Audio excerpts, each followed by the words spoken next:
పరమాచార్య స్వామి వారికి అక్కడే ఉండేవారు. ఏమి నంది, మీరు ఇలా తలెత్తి చూడాలి, అలా ఉంటాడు నందీశ్వరుడు.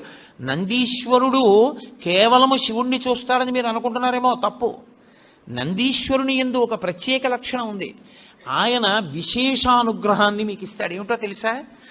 మీకు ఏదో పట్టి పీడిస్తోంది, దోషం తెలియట్లేదు. ఇందువల్ల ఇలా అవుతోందండి అంటే, ఏ పర్వాలేదు అవుతుంది కానండి, ఏం పర్వాలేదండి అంటుంటారు. దోషం పట్టుకోలేరు. అది ఎందుకు వస్తుందో తెలుసా? ఎక్కడో మహాత్ముల మనసు కష్టపెట్టడమో, లేకపోతే ఏదో చెయ్యకూడని దోషం ఏదో చేశారు, అది జాతకంలోకి దొరకదు, పీడిస్తూ ఉంటుంది. మీకు దొరకని దోషం పోవాలి అంటే ఒక్క నంది అభిషేకానికే పోతుంది. అది ఎప్పుడో తెలుసా? ఎప్పుడు పడితే అప్పుడు చేయడానికి వీల్లేదు. త్రయోదశి నాటి సాయంకాలం శివాలయంలో శివలింగానికి పొద్దున్న అభిషేకం అయిపోతుంది కాబట్టి అలంకారం చేసేసి రుద్రాధ్యాయంతో నందీశ్వరుడికి అభిషేకం చేస్తారు. అభిషేకం చేసి నంది మూర్తిని